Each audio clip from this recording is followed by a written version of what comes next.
Imagine a scenario. It's a Tuesday morning. You try to log into your bank account, but your credentials are rejected. You try to reset your password, but the email never arrives. You turn on the news, and the headlines are chaotic. Power grids in major cities are shutting down. Air traffic control systems have gone offline. The stock market has crashed to zero because ownership records have evaporated. This sounds like a coordinated cyber attack by a superpower, or perhaps a sci-fi movie script.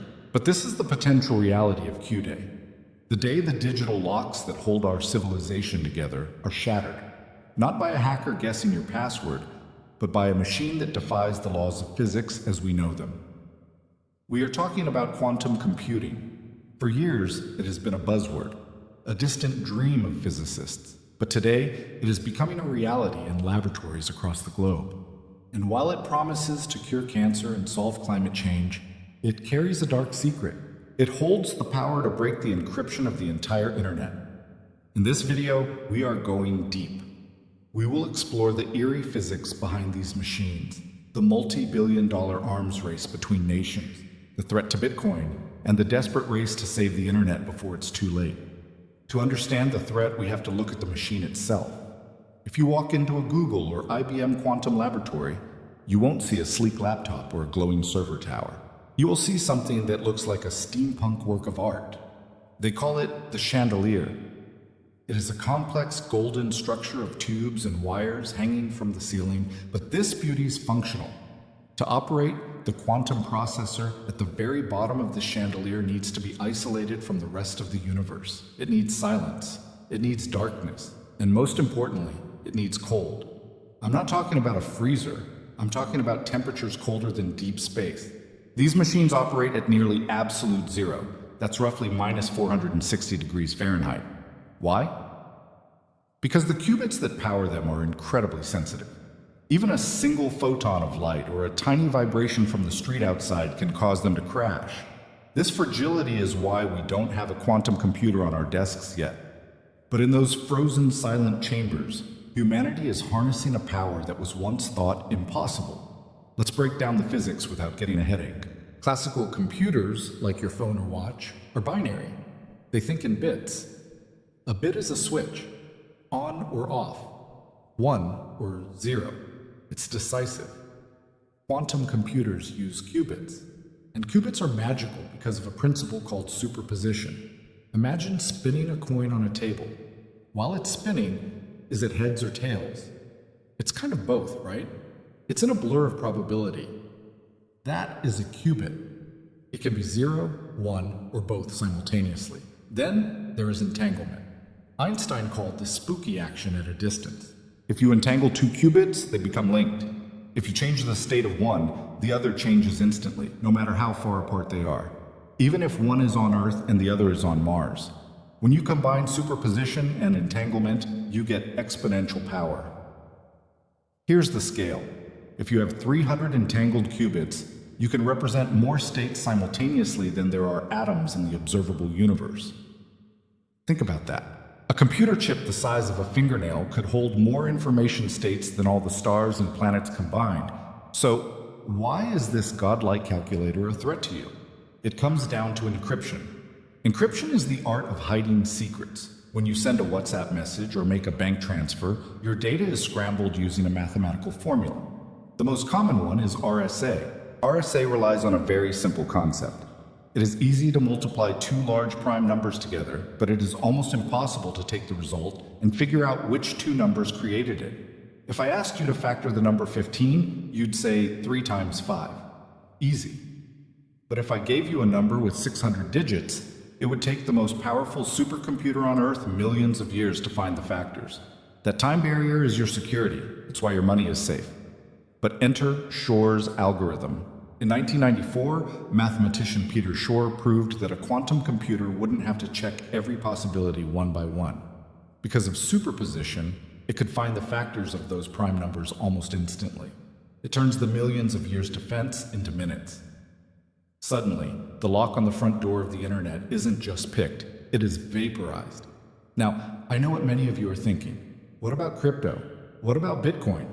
Cryptocurrencies are built on, well, cryptography. It's in the name. Bitcoin uses elliptic curve cryptography to generate your private keys. If someone has your private key, they own your Bitcoin. Currently, guessing a private key is mathematically impossible, but a quantum computer powerful enough could theoretically reverse engineer your private key from your public address. If a bad actor achieved this, they wouldn't just steal your money, they could theoretically manipulate the entire blockchain. They could spend money they don't have, or steal the Satoshi Nakamoto stash. Over 1 million Bitcoin. If that happens, the value of Bitcoin goes to zero overnight. Trust in the system evaporates. The entire decentralized finance market worth over $1 trillion could collapse. However, don't panic just yet. The crypto community is aware of this. There are quantum-resistant blockchains being developed. Even Bitcoin could potentially fork or upgrade to a new security protocol. But it would be a chaotic, messy transition. The stakes go far beyond money. We are in the middle of a silent war, a quantum arms race. On one side, you have the United States, with tech giants like Google, IBM, and startups like Rigetti. On the other side, you have China, which has invested billions of dollars into national quantum labs. This isn't just about bragging rights. This is about national security. Imagine if one country reaches quantum supremacy 10 years before everyone else. They could decrypt the communication of every other nation's military. They could read the emails of world leaders. They could disable satellite grids. Whoever gets there first holds the keys to the kingdom. This is why the US government has placed strict export controls on quantum technology. It is treated with the same seriousness as nuclear weapons technology. You might feel safe because these computers aren't powerful enough yet. But there is a terrifying strategy happening right now called Harvest Now, Decrypt Later. Hackers and foreign intelligence agencies are scraping the internet. They're intercepting encrypted traffic, your medical records, corporate trade secrets, diplomatic cables. They can't read it yet. It looks like gibberish to them, but they are saving it, storing it in massive data centers. They're waiting for Q-Day. Once the technology matures, they will feed this harvested data into the machine, and everything recorded today will be revealed. If you are a journalist protecting a source, a lawyer with confidential files, or a government protecting nuclear codes, the clock is already ticking. The secrecy of your data today depends on the technology of tomorrow. This all sounds incredibly grim, but humanity is resilient. We are not sitting idle. A global effort is underway to rebuild the internet's foundation before the storm hits. It's called PQC, Post-Quantum Cryptography. The National Institute of Standards and Technology in the US has been running a survivor-style competition for mathematicians. They invited cryptographers from around the world to create new encryption methods, math problems so complex that even a quantum computer can't solve them. They look at geometry, specifically something called lattice-based cryptography. Imagine a multidimensional grid of points. Finding the shortest path between points in 500 dimensions is hard for a classical computer, and surprisingly, it's also hard for a quantum computer. We have the new blueprints. The problem is implementation. Think about Y2K. We had to fix a date bug in computers across the world. It cost billions and took years. Migrating to post-quantum cryptography is like Y2K, but on steroids. We have to update every server, every router, every smartphone, every banking system, and every satellite in orbit. It is the largest software upgrade in human history. So, will quantum computers break the internet? The answer is, they will break the internet as we know it today. The locks we use now are destined to rust and fail, but the internet is not static. It evolves. We are in a race. It is a race between the engineers building the quantum machines and the cryptographers building the new shields. If the machines win first, we face chaos. If the shields are deployed first, we enter a new era of technology safely. It's a frightening future, but also an exciting one.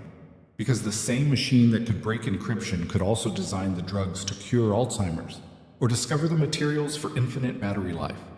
The sword is being forged.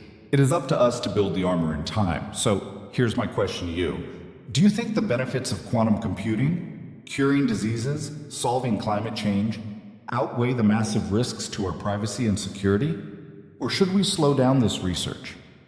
Let me know your debate in the comments below. If you want to stay ahead of the curve and understand the future before it hits you, hit that subscribe button. I'll see you in the next one.